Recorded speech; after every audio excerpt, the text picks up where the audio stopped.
Hey, what's up everybody? Welcome to my channel. This is Living in Alberta, and today we're gonna look at 5 facts that unless you can handle them, don't move to Red Deer, Alberta.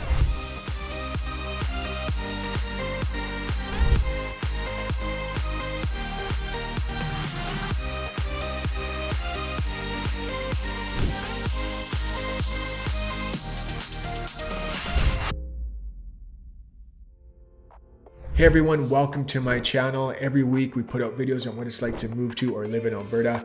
So if you like that, you want to see more videos like that, hit the subscribe button and click the notification bell. And if you would like any help with real estate needs, use this information popping up. Get a hold of me any way you want, phone, text, email, doesn't matter. All right, let's dive right into number 1. And I've been asking this question a lot lately because we recently had one touchdown just south of Red Deer. And we're gonna talk a lot about the different aspects of the weather, but people have been asking me, are tornadoes common in this area? And first off, the answer to that is no, but we'll get a little bit more into it. Now, we did have a big tornado touchdown on Canada Day, July 1st, just south of Red Deer in the Didsbury Sundre area, which is about an hour south of Red Deer. And it was big.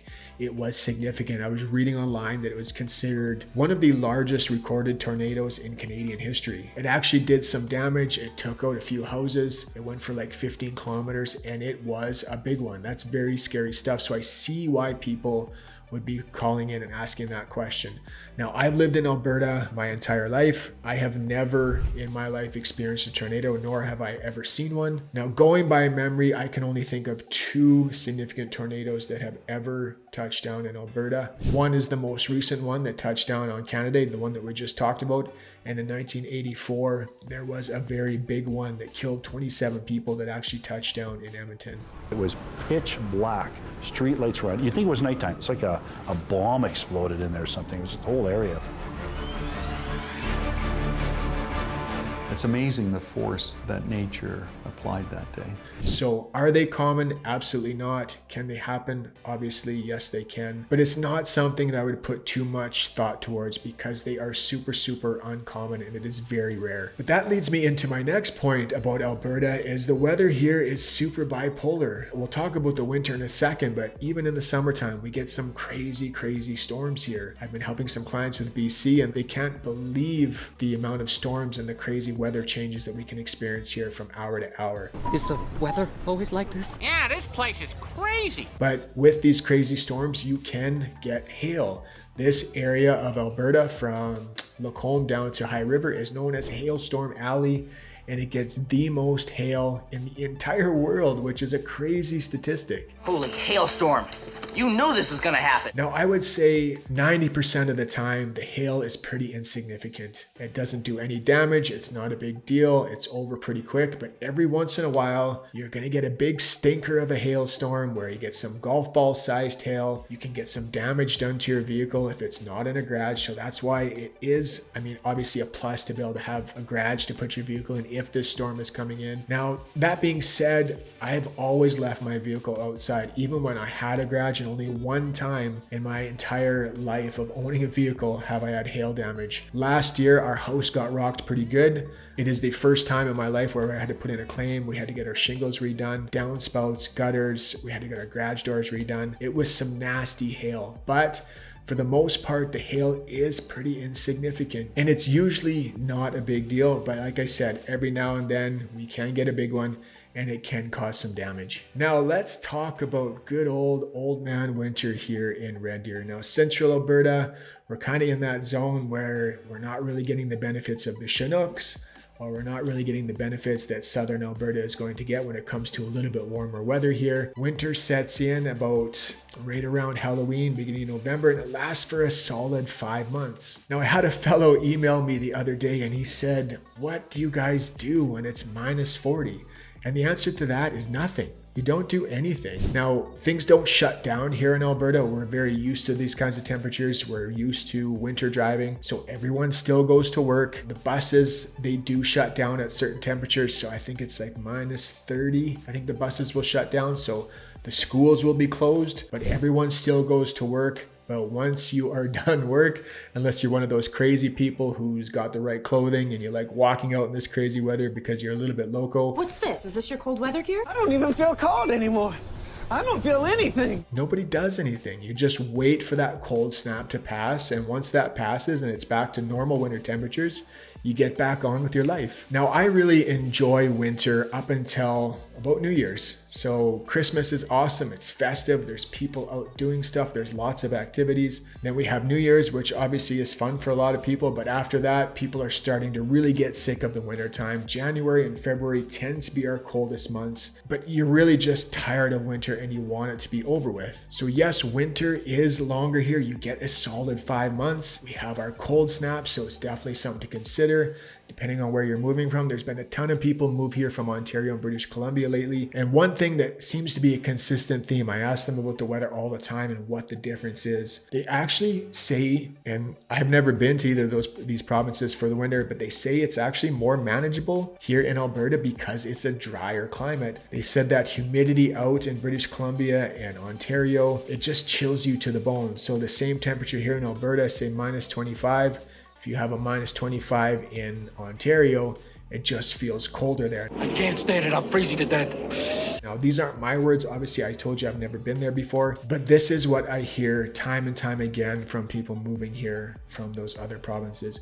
And one of the benefits of living in Red Deer in the central Alberta area, even though winters are long and it's cold, throughout the winter time, this area of Alberta gets a ton of sun anyways, but it is just about always sunny throughout the wintertime. So on average, we get an average of 321 days of sunshine here, which is the most in the country, or one of the most in the country, just behind Calgary, which is at 333 days. So even though it's cold, there still are some benefits of the wintertime here. All right, let's move right along to number 2. Now, a lot of people are moving to Alberta because of the cost of living. Absolutely. But what you don't hear and what a lot of people don't want to talk about is a lot of people are moving here because of the political climate in Alberta. Now, we recently had an election here, and I don't want to talk about politics too much, but because of what this world has been going through lately in the last few years. Let's not talk politics in the office, okay?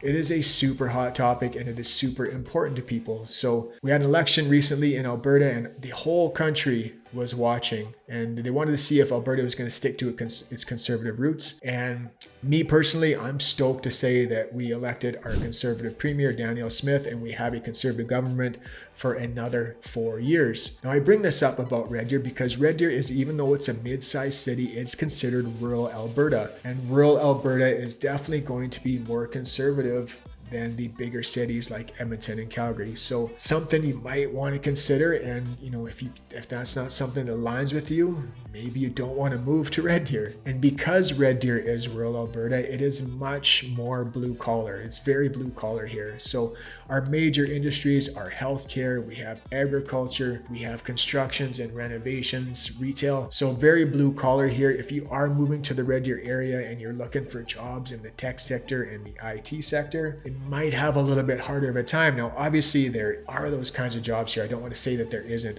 When I worked on the fire department, we had a whole IT sector that, looked after everything behind the scenes for us. But if you're moving here from out of the province and that is your main focus on getting a job in one of those industries, you might want to consider moving to Edmonton or Calgary just because their industries there are that much bigger. Now, I just want to put a disclaimer in here. When we do talk about politics on this channel, I don't care what anybody's political views are. As long as you're a good person, it doesn't matter. But I just feel like it doesn't do anyone any good for someone to move here, and even though they know what it's like, they know that rural Alberta is definitely more conservative than it is in the bigger cities, and then just to move here and bitch about it, it doesn't do anyone or yourself any good. So this is why I like to put this out there, just to give you guys all of the information. All right, let's take a look at the next one. Let's talk about the public transportation here within the city of Red Deer. It is not the greatest. So it is your standard bus transit system. We're not big enough city to have any C trains or LRTs like Edmonton and Calgary does. Now, as a disclaimer to all of this, I have personally never taken a bus in the city of Red Deer. So I've had to rely on people who have. My brother rides the bus full time. He doesn't have a car. So what I hear about a common complaint of the transit system within this city is that a lot of the routes aren't direct enough. So you have to catch multiple buses to get to certain places instead of just being able to take one bus to get to where you want to go. And a lot of people feel like the buses don't run frequently enough. So if you miss your bus, I know lots of people in the bigger cities are going to laugh at this, but you could be waiting an extra half hour for the next bus to come along. This bus is staying forever. So is it manageable? Absolutely, it's manageable. I think a lot of people complain too that the buses don't run late enough. Red Deer is a car dependent city for sure. But with that being said, we do have a ton of green spaces and interconnected walking trails that can take you through the entire city. So if you're up for walking or riding your bike, my other brother, he's got one of those fat bikes. They're electric bikes with the big fat tires. I'm not sure if I called that the correct thing, but he uses that bike to go to work all summer long, and he virtually has to go across the city, and it's no problem for him to take the trails to where he has to work. Now, when it gets to wintertime and you get those really cold snaps, that might not be a feasible option. Again, too, you get some snow on the ground, it's very slippery, you could have an accident. It gets very, very cold, minus 30, minus 40. You're not going to want to ride your bike. You're not going to want to walk to work. With that being said, I used to have an old fire captain that no matter what the weather was, whether it was minus 30, whether it was raining, he rode his bike to work every single day. So it is doable. Again, it is a car dependent city. The public transportation here is okay. It gets the job done, but it isn't the greatest. All right, let's move along to the next one. And this is one more of a myth that I want to dispel about Red Deer. Let's talk about the crime here. Now, if you go online and you read about Red Deer, it makes it sound like it is this cesspool of a city that is crime ridden and you don't want to live here. You don't ever want to go downtown because you're never going to make it out alive. And I'm here to tell you that this is a bunch of bullshit. Absolute bullshit. Yes, there is crime here, just like every big center, absolutely. But I don't know who's writing this stuff, and I don't want to downplay if someone had a serious incident or had something done to them. I sympathize with them for sure. But most of the crime here in Red Deer is petty theft. You get people being recorded for DUIs. If there is any violent crime, which is very rare, it's targeted within the criminal population. So I am here to dispel this myth for you guys that Red Deer is this terrible, unsafe city. Are there higher potential for crime rates in certain areas? Absolutely there is. That's why it's important to talk to someone like myself or whoever it is and make sure you're living in the right area, looking for homes in the right area. Now, Red Deer can be a little bit more of a transient city sometimes because it's located right in between Edmonton and Calgary. And in previous history, when the oil field takes a dip, Red Deer can get hit pretty hard. However, I'd be interested to see the next time the oil does take a little bit of a dive, as we've been diversifying our economy quite a bit here in Alberta, and see if it affects us as much as it normally does. So just to drive this point home, don't believe everything that you read online. Red Deer is absolutely a very safe and beautiful city to live in. I love this place. I can't leave this shit. All right, moving on to the next one. And depending on where you're at in life, what stage of life you're in, you might find Red Deer to be a little bit boring. Now, back when I moved here in 1998, this city was insanity for nightlife. It was crazy. People would come from all around. I had friends that would come from Calgary. They'd come from Edmonton. It didn't matter where. They just loved coming to Red Deer because the nightlife scene here was just insane and it was awesome. I don't know why things have trended the way they have. I don't know. Obviously, COVID had a lot to do with it. I'm not sure if it's this younger generation that's coming up that maybe they just don't want to go to nightclubs as much. Maybe with all this invention of these apps like Tinder, maybe they like hanging out at breweries or lounges better. And by the way, Red Deer does have some really good breweries and lounges, but we are down to one nightclub here in the city. So if you're single, if you're younger, you might find Red Deer to be a little bit boring. I do really think that this city is set up for families. No more clubs. What? Yes. Your life is retail. Now, if we talk about the food scene here within the city as well, a lot of people complain that we don't have a lot of unique and local mom and pops restaurants. We got a lot of franchises here like the Keg, Moxie's, Earl's. Now, I'm not a huge foodie guy. It doesn't matter to me if I can go have a good prime rib at the Keg or a well-cooked steak at Moxie's. It doesn't matter to me if it's a franchise store or a local mom and pop shop. As long as it tastes good, that's all that matters. But if you are really a foodie person and you like lots of different options with lots of diversity, I feel like you might be a little bit disappointed in Red Deer. So some people, like I said, depending on where you're at in life, you might find Red Deer to be a little bit boring. Thank you guys so much for watching. I really appreciate all of you. If you did like the video, please hit the like button, hit the subscribe button, hit that notification bell so you're notified every week when a new video comes out. And if you would like any help with real estate needs, I'm a licensed realtor here in the province. Use this information popping up. Get a hold of me any way you want, phone, text, email. I will see you guys next week. Cheers.